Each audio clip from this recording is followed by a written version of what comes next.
Bonjour à tous, ravi de vous retrouver pour ce nouvel épisode du Rendez-vous français B2. Aujourd'hui, nous allons aborder un sujet brûlant qui lie écologie et liberté de voyager. Faut-il interdire les vols domestiques de courte distance au profit du train? Un débat qui a déjà mené des lois concrètes en France. On analyse ça ensemble. 1. Le contexte et le vocabulaire de l'environnement. Le secteur aérien est souvent pointé du doigt pour son empreinte carbone. En France, depuis 2023, certains vols intérieurs ont été supprimés lorsqu'une alternative en train de moins de 2h30 existe. L'objectif? Lutter contre le réchauffement climatique en limitant les émissions de gaz à effet de serre les plus évitables. Maintenant, les arguments. Les arguments pour l'interdiction. L'opinion écologiste.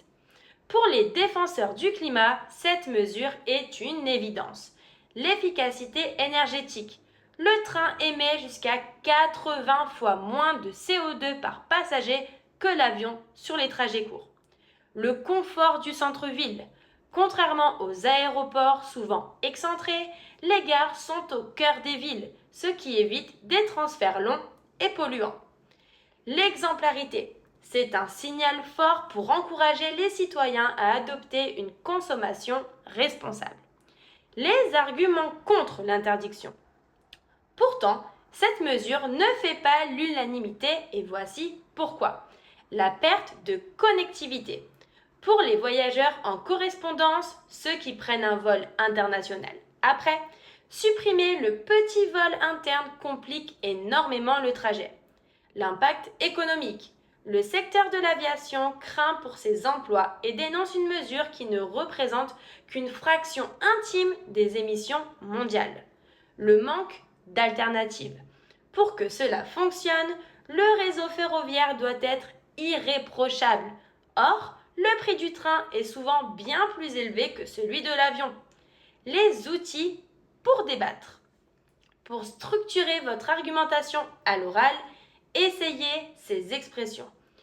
Toujours est-il que, pour revenir à un fait incontestable après une digression. Sous prétexte que, pour présenter l'argument de l'adversaire avec une pointe d'ironie. On peut très bien dire il est indéniable que, pour introduire une vérité que personne ne peut nier. Et vous? Seriez-vous prêt à passer 4 heures dans un train plutôt qu'1 heure dans un avion pour sauver la planète? Ou pensez-vous que c'est une restriction inutile de nos libertés? Donnez-moi votre avis dans les commentaires en utilisant les structures B2 que nous avons vues. J'ai hâte de débattre avec vous sur un prochain sujet et n'oubliez pas de liker et de vous abonner. À bientôt!